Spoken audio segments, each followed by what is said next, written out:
Explorers, in association with Breitling. Explorers have reached the highest points on the planet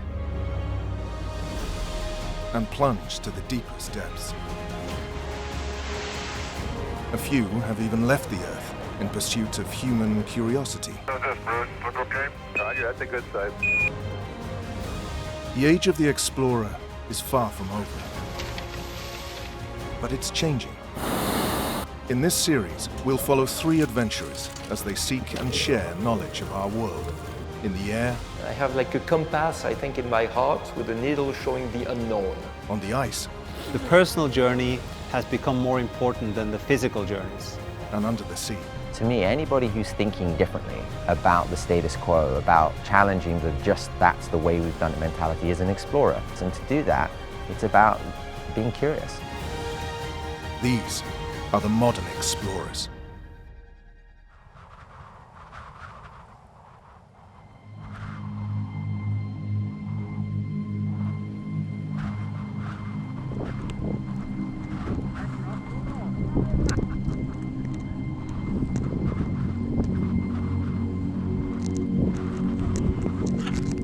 Who is Inge Solheim? I am not really sure, but I am a father to 1 daughter, Marion.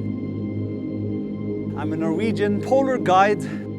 I lead expeditions to North Pole, South Pole, mountains, deserts, other places, usually remote places. But I'm a lot more than that, I think. I feel that I'm really fortunate to have grown up in the mountains around here.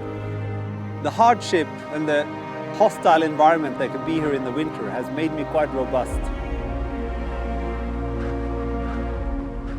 I feel competent and confident when I'm outdoors, and I'm more in my element out here than I'm in a city or an urban environment.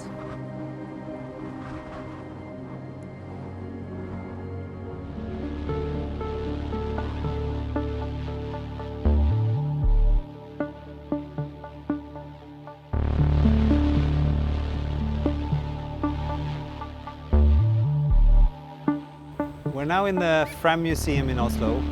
For me, this is like holy ground, like sacred ground. I grew up with stories about the old explorers. Nansen, Amundsen, Shackleton, Sverdrup, the captain of this ship. We're on the Fram, which is a polar ship that Nansen used to use, and then Amundsen as well. It was used for several voyages to the Arctic Ocean and down to Antarctica.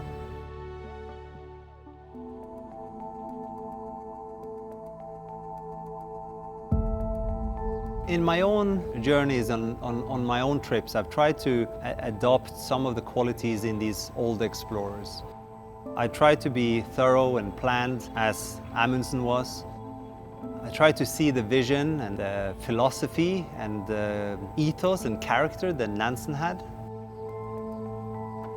And then you want to be a great leader as Shackleton and take care of your men. All of them have different things that I've tried to adopt in my own life.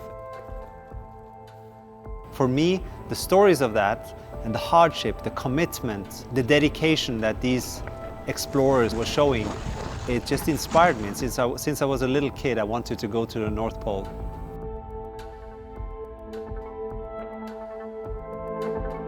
If you get to the North Pole and you stand still, the ice will move, and 5 minutes later you're not on the North Pole anymore. There's nothing up there, no buildings, no nothing, no mark. It's a theoretical place where the longitudes meet, and it's the axis of the Earth. That's the only thing.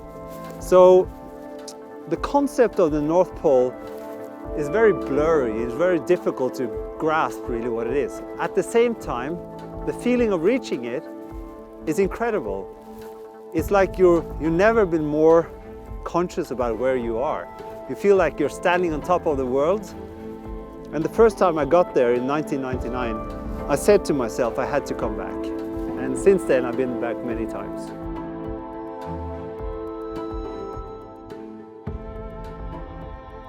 One of the most memorable journeys to the North Pole was working with the charity Walking with the Wounded. guiding a group of wounded British servicemen and the charity's patron Prince Harry on a 3-week expedition skiing to the top of the world.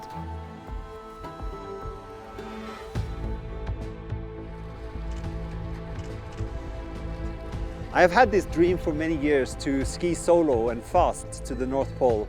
So my aim now is to ski from Siberia to the North Pole in the fastest possible time. And I've been planning this for years, and mentally and physically I feel I'm ready. It would take me about 30-35 days. I think it will be the hardest expedition I've ever done, and also the most rewarding one. My route would take me from Siberia 700 kilometers over the ice. I expect to consume between 8,000 and 10,000 calories per day, pulling my sled known as a pulk.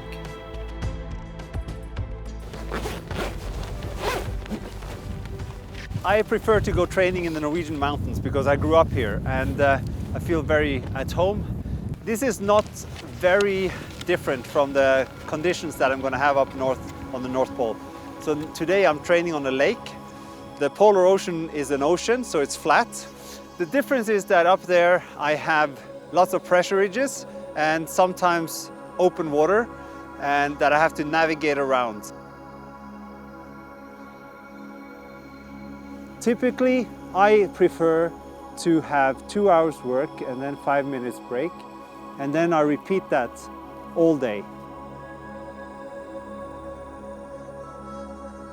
I think the mental preparation is almost more important than the physical one, because if you only do the physical preparation and you're not mentally robust, if you don't want it enough, you'll fail.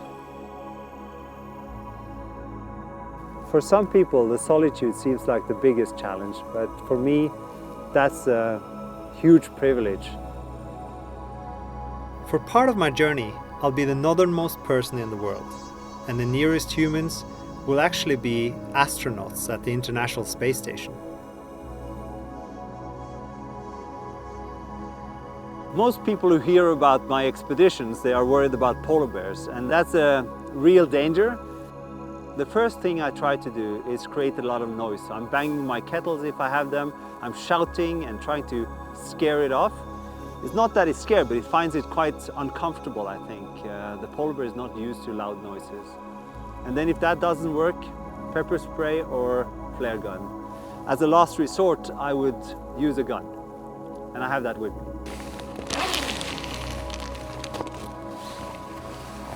The statistical biggest risk is actually carbon monoxide poisoning or tent fire, because I'm burning gasoline under pressure.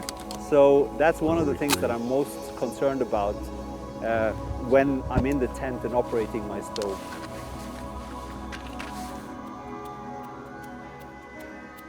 We spend a lot of time financing and getting funding for our expedition. Training is a big part of it, of course, but there are lots of other things that have to come together too, and one of them is permissions. Myself now, I'm struggling to get the right kind of signatures for entering a military area of Siberia, and that's my starting point, so it's quite crucial for me to get those signatures. Last night I heard there was a military exercise happening in the area. One thing is a permission to enter the military zone of Siberia. The other permission is related to the rescue resources that they have available.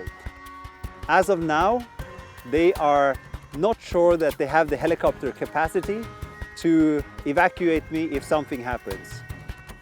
In the end, time ran out without a solution, and I had to abandon my journey. But the money, energy, and all the preparations won't be wasted. I've decided to try again next year.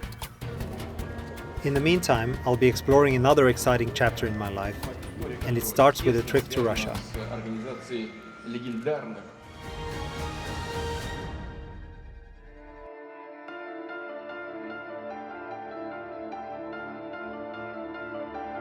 I'm traveling to the Russian city of St. Petersburg, which is hosting the International Arctic Forum.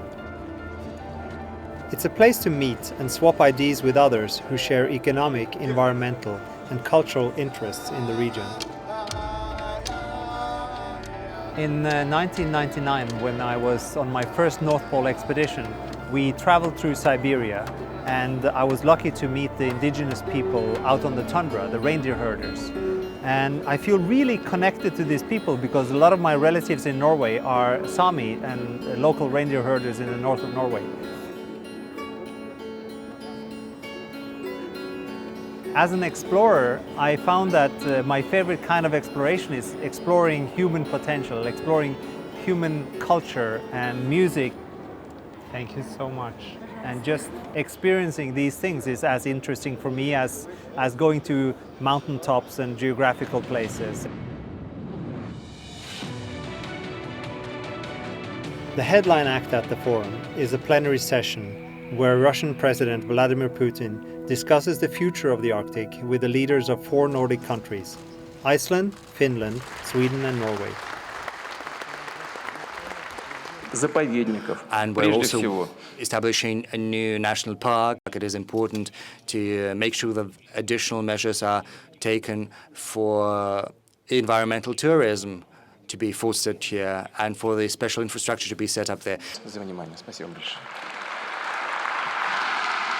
Sustainable tourism in the Arctic is very close to my heart.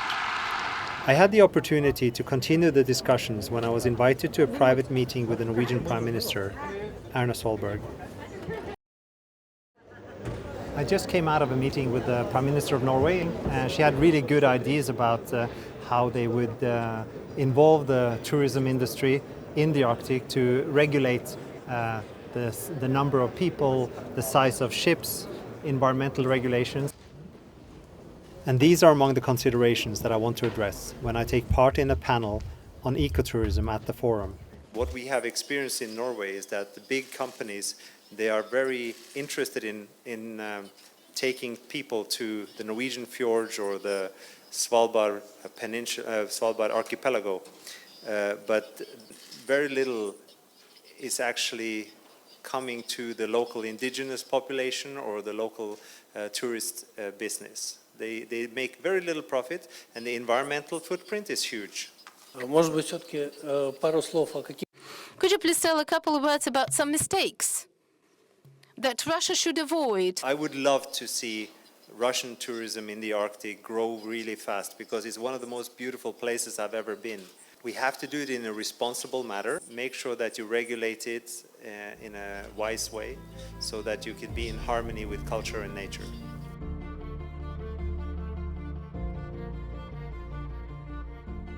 I'm working with the Norwegian company Seadream to develop smaller eco-friendly ships, and we also have plans to build a special hotel in Svalbard, which will complement this approach and benefit the local community.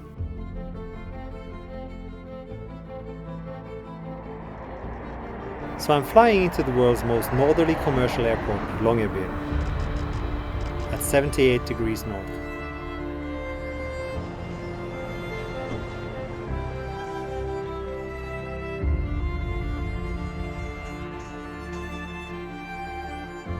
Now we're driving the 5 minutes into Longyearbyen, and we're going to meet my friend Nima. Nima is a designer, and he is going to help us illustrate where the hotel will be in the terrain, where the plots of land we found, how we're going to build it in there. We're going to talk about the sustainability aspect of it. We're in a very pristine and very fragile environment, and we don't want to make a footprint. So our aim is to make this hotel carbon and energy neutral in every way we can. Hi Nima. Hei! Hei. Går det bra? Det er veldig bra. Sitter og tegner. Sitter og tegner. I think this is the best office I ever had, right? Yeah. So if we have the harbor here, this area here, Yeah. and then we have the hotel here, Yeah. let's say it builds into the ocean Yeah. on poles, Yeah. then you can create a hotel with only good rooms, right? Because then you have the view.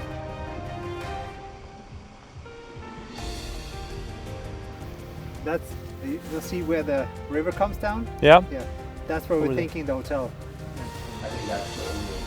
In the months ahead, we'll be engaging with architects, planning officials and local people to move our plans forward.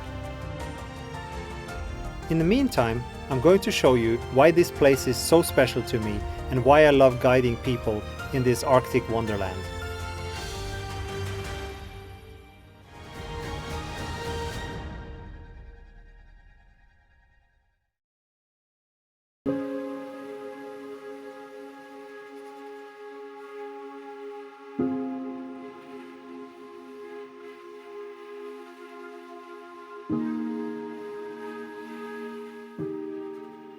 Svalbard is one of my favorite places, and up here I find this intense life in the summer and the barren landscapes and the cold and extreme environment in the winter.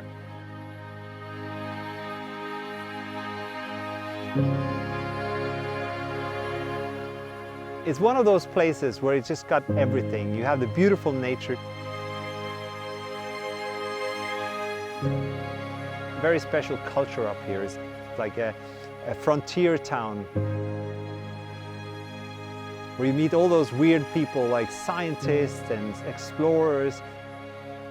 A lot of people, when they come up here, they get bitten by what we call the polar bug.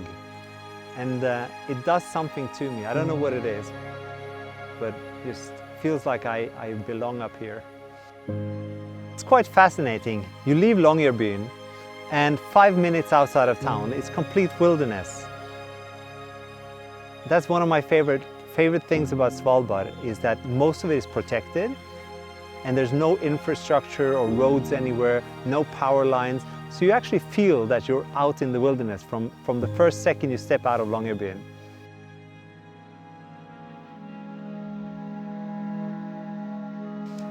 I have, through the years, taken many different people up here, friends, family, but most of the time I come here with clients and I take them on glacier walks, ski-doo trips. We go with dog sleds and also on boat trips like we did this time. I'm thinking that we can sit around there, here, and anywhere here on the riverbed, anywhere here. No, so what we do, we put stones around, and you can dig down, but that and then put some big rocks in the bottom, because what happens then, the fireplace gets more air.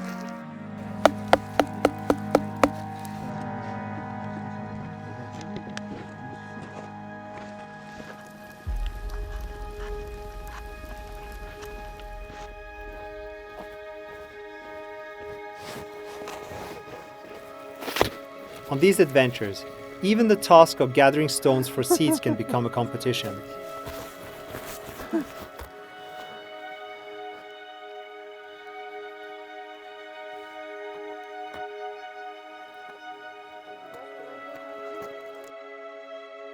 But there's also a serious side to staying safe in the Arctic.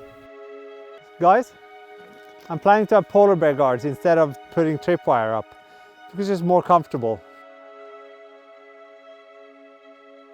Anyone who volunteers to do a polar bear guard can do so. I'll teach you how to use the gun.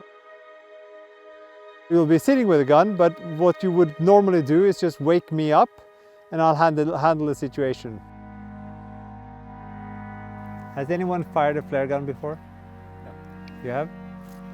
Point it just in front of the polar bear on the ground, because otherwise you'll shoot over the polar bear and it will explode behind it. We'll start with sounds and try to scare it away, and last resort is to start scaring it away with this, or to protect ourselves if we get attacked. But we'll probably back off and go to the boat or somewhere else instead before we start shooting at the polar bear.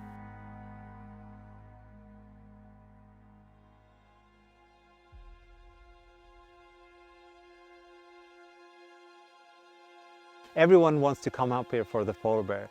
But I have to say that meeting walrus, reindeer, polar fox, just this closeness and seeing animals in their natural habitat is a fascinating thing. So we're sticking together as a group so that we don't spook them, they feel surrounded. And we never walk between them and the shoreline, because that's their exit, and if we block their exit, they get really spooked. So we just stay at a respectful distance, and now they look very relaxed, so we're not disturbing them at all, and that's the way we want it. This is read the other kit. Where is it? Now we have one coming up.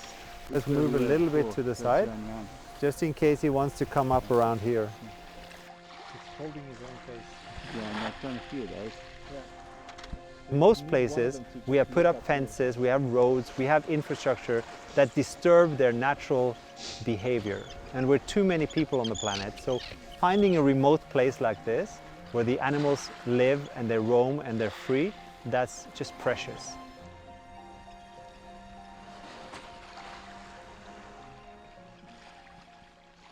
In my job as a guide and expedition leader, I get to lead people not only from A to B, but also on inner journeys where they can learn about themselves and learn about nature. And I think the lessons you learn out here and the confidence you build is much deeper and more solid. We don't walk sideways with crampons like this. We walk this way. And same route as I do.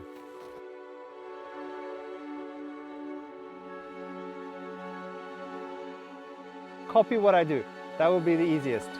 Other alternatives also might work, but that's an experiment. I want your full attention when we're walking on this ridge. Slowly, steady, over the ridge, we'll go back down there, okay? I don't want you to fall in here or on the other side. Full attention. We will pick you up, but it will be uncomfortable. Out here, you're stripped down to the basic of what it is to be human, and I find it really fascinating. And it's become the most important part of my job, the psychological part, the philosophical part.